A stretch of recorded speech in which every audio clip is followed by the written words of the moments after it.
Брендийн онцлог шин чанар.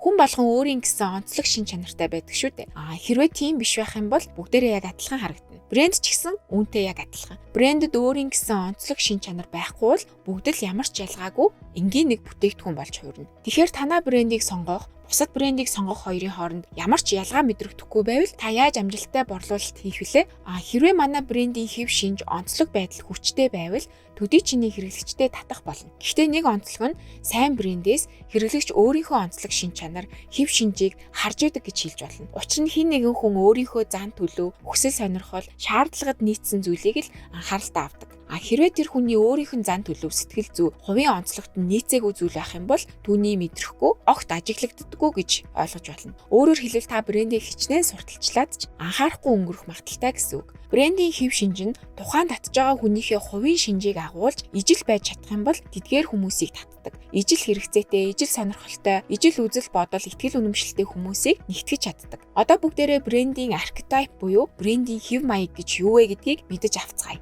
Бид брэнд бүтээн гэдгийг хэрэглэгчийнхээ зүрх сэтгэл, ой тойнд нь хүрч байрших, хоногших төдийгүй ямар нэгэн сэтгэл хөдлөлийг бий болгох тасралтгүй үйл явц гэж хэлээд байгаа шүү дээ. Тэгэхээр манай брендийн нэрийг сонсохоор, логог нь харахаар, сонголт хийхээр ямар мэдрэмжийг бид хэрэглэгчдэд төрүүлмээр байна вэ? Үүнийгээ төлөвлөж тодорхойлохыг брендийн хэв маягаа тодорхойлох гэж хэлж байгаа гэдгийг энгийнээр ойлгож байна.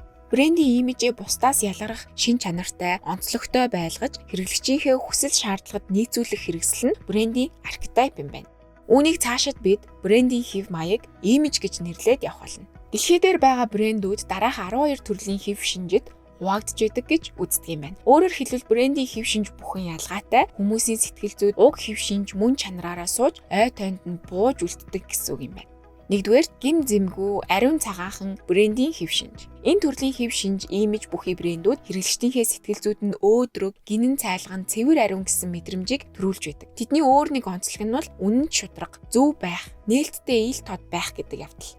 Ийм хэв шинж бүхий брендийн гол зорилго нь хэрэглэгчид аз жаргал, гэрэл гэгээтэй зүйлийг мэдрүүлэх байдаг. Хоол хүнсний бүтээгдэхүүн, биений арьс арчилгааны бүтээгдэхүүн, гэр бүл, хүүхдэд зориулсан бүтээгдэхүүнүүд ихэвчлэн энэ хэв шинжээр брэндээ бүтээн гаргадаг байна. За жишээ нь дэлхийн шилдэг брэндүүдээс энэ төрлийн хэв шинжээр өөрийгөө мэдрүүлдэг брендийг сонирхцгоё. Жишээ нь Disneyland. Disneyland нь хэрэглэгч болох хүүхдүүд тэдний эцэг эхэд ч гэсэн аз жаргалтай байдлын мэдрэмжийг өгч байдаг. Тэдний бүхий л зар сурталчилгаа, хэрэглэгчтэй хүрж байгаа мессеж нь эд шидийг бэлэглэн гэсэн зүйлд чиглэдэг. Тоглол, тухал, хоолол хэмээх ураагаараа хүмүүсийг ая тухтай, аз жаргалтай мэдрэмж төрүүлэх бөгөөд дандаа өөдрөг сайхан гэрэл гэгээтэй зүйлд чиглэж байдаг. Хоёрдугаарт адал явдал хайгч шиний гэрэлхийлэгч брендийн хэв шинж. Энэ төрлийн брэндүүд эрх чөлөөг илэрхийлдэг. Хэрэглэгчтэй дэлхийн өнцөг болон бүрийг нээж илрүүл гэж дэмжиж ятгах зорилготой. Хэрэглэгчдтэй ихтгэл даах үйц, үр ашигтай, хэрэглэхэд амар бүтээгдэхүүнийг санал болгодог. Ихэвчлэн аялалтай холбоотой бүтээгдэхүүн үйлчилгээний брэндээр энэ хэв маяг бүхий брэндүүд байдаг. Тухайлбал ийм төрлийн брэндүүд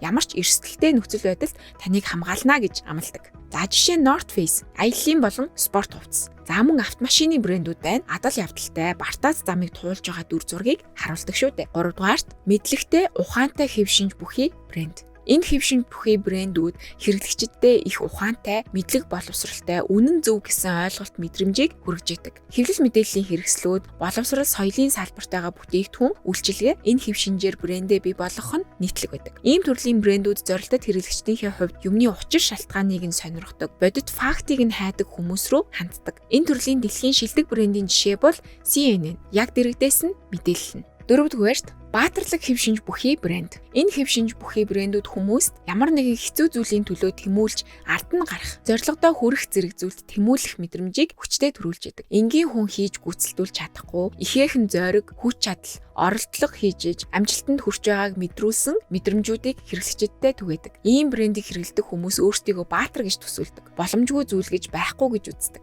Тэгэхээр спортын брэндүүд, энержи дринкний брэндүүд бол ийм дүр төрхийг бүрдүүлэх нь элбэг байдаг. Жишээ нь Adidas, Impossible is Nothing гэдэг. 5-дугаарт эрх чөлөөтэй хэв шинж бүхий брэнд. Ийм төрлийн брэндүүд хэрэглэгчдэд чөлөөтэй сэтгэлгээтэй, хууль дүрм журмаас гадуур, дүрм журамд баригддаггүй тийм эрх чөлөөтэй гэсэн мэдрэмжийг хэрэглэгчдэд төрүүлж идэг.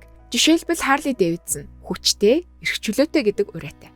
6-дугаарт халамжлагч хэв шинжтэй брэнд. Дэлхийн сайн сайхны төлөө, аюулгүй байдлын төлөө үйл ажиллагаа явуулдаг брэндүүд ийм хэв шинжтэйгээр гарч ирдэг. Ан амьтдыг хамгаалъя, хүмүүс туслая гэсэн дүр төрхтэйгээр гарч ирдэг шүү дээ. Энэ төрлийн брэндүүд бизнесийн ашиг орлогын талаар ярьдаггүй, эсвэл бүр нууцладаг. Эрүүл мэндийн даатгал, боловсрол, төрийн бус байгууллагууд, аюулгүй байдалд зориулсан бүтээгдэхүүн үйлчилгээнүүд ийм дүр төрхтэйгээр гарч ирдэг. 7 дугаарт шиттэн хэв шинж бүхий брэнд. За шиттэн гарч ирээд эд шид үзүүлж байгаа юм шиг л хүмүүсийг вау гэж гайхшруулдаг технологийн брэндүүд энэ ангилалд багтдаг. Тэдгээр брэндүүд ирээдүг бүр маш алсыг хардаг. Хэрэглэгчдийнхээ зан төлөвийг, амьдралыг нь өөрчлөхийг хүсдэг. Юугаар дамжуулж өөрчлөх үү гэхээр өөрсдийнхөө бүтээсэн өндөр технологийн тусламжтайгаар хүмүүсийг илүү хүчирхэгжүүлдэг. Технологийн салбарт өндөр хурдтай өсөж байгаа салбарын брэндүүд ийм дүр төрхтэйгээр гарч ирдэг. Технологийн брэндүүд сүүлийн үед маш их хүчээ авч байгаа шүү дээ. 2020 оны байдлаар гэхэд дэлхийн хамгийн үнэтэй брэндүүдийн жагсаалтыг Amazon, Google, Apple, Microsoft тэргүүлж байна.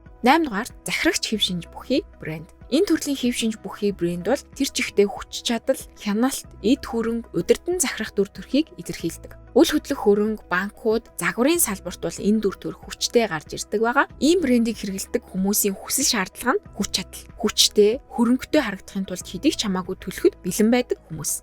9 дугаарт энгийн хялбар хэв шинжтэй брэнд. Энэ төрлийн брэндүүд хүн бүр ижил, энгийн гэсэн үзэлтэй. Энгийн хялбар, хямд төсөр байдлаараа хүмүүсийг нэгтгэдэг. Тодорхой нэг жижиг сегмент рүү хандах бус олон нийт рүү хандсан брэндүүд ийм хэв шинжтэй байдаг. Ийм брендийн стратеги нь үр ашигтай байдал, хямд үн, дизайн дээр тулгуурладаг. Өдөр тутмын хэрэгцээтэй бараа бүтээгдэхүүний салбарт ийм дүр төрхтэй брэндүүд гарч ирдэг. Жишээ нь IKEA. IKEA-гийн тавилганууд нь энгийн, минимал, боломжийн үнэтэй гэдгээрээ алдартай байдаг шүү дээ. 10 дугаарт дээлч дүр төрх хэв шинж бүхий брэнд. Энэ төрлийн хэв шинж бүхий брэндүүд хэрэглэгчтэй бүтээлчээр сэтгэх, онцгой байх, өөрөөр сэтгэх гэдэг мэдрэмж, мессежийг өгч байдаг. Хэрэглэгчдтэй бүтээл сэтгэлгээтэй холбоотой сэтгэл хөдлөлийг бий болгож, урам зориг өгч байдаг. Бүтээгдэхүүн үйлчилгээнийхаа жижиг детальд нь хүртэл анхаарч ханддаг. Урлаг, хөгжим, бүтээл сэтгэлгээтэй холбоотой бүтээгдэхүүн үйлчилгээнүүд ийм дүр төрх хэв шинж бүхий брендийг бий болгодог. Жишээ нь Lego. Lego эвлүүлдэг тоглоомуудаар дамжуулаад хүүхдүүдийн бүтээл сэтгэлгээг дэмжих зорилготой гэдэг дүр төрхтэй. За манай Монголын After Toys мөн хүүхдийн бүтээл сэтгэлгээг хөгжүүлэх, хүүхдийн тоглоом бол интерьерийн нэг хэсэг зэрэгээрээ брендэд тайлбарладаг нь бүтээлч дүр төрх бүрдүүлж байгаа брендийн жишээ юм. 11-р хайрлагч дүр төрх имиж бүхий брэнд. Энэ төрлийн брэндүүд хайр, нөхөрлөл, хүртгүүн хүслээр нь дамжиж хэрэглэгчдэд хүрдэг. Ийм брэндүүд хүмүүсийг хамтдаа байх хүслийг нь төрүүлж, хайрлуулах хүслийг нь өдөөж, сэтгэл хөдлөлийг бий болгохыг зорддог. За жишээ нь Calvin Klein. 12 дугаарт хөгжилтэй хэв шинж бүхий брэнд. Энэ хэв шинж бүхий брэндүүд хүмүүсийг өдөр тутмын амьдралаас нь холдуулж, инээд найргаа бэлэглэх зорилготой байдаг. Жишээ нь M&M бол маш хөгжилтэй дүр төрхийг гаргаж ирдэг шүү дээ. Ийм төрлийн брэндүүд дэлгүүрийнхээ орчин, бүтээгдэхүүний харагдах байдал гэх мэт хараа булаам дүр төрхөөрөө хүмүүсийг илүү их татахыг зорддог. Брэндүүд хэрэглэгчдийнхээ сэтгэл зүйд хүрэх мэдрэмж, сэтгэл хөдлөл бий болгох байдлаар нь ийхүү олон хэв шинжид хуваагддаг юм байна. Тэгвэл таны бизнес, таны бүтээгдэхүүн үйлчилгээ аль хэв шинжид нь илүү тохирох вэ? Эсвэл аль хэв шинж имижээр хэрэглэгчдийнхээ сэтгэл зүйд оршин тогтнохыг хүсэж байна вэ? Үүнийг тодорхойлохоос брэнд бүтээх үйл явц маань эхэлдэг. Анхаарал хандуулсанд баярлалаа. Таны бизнест амжилт хүсье.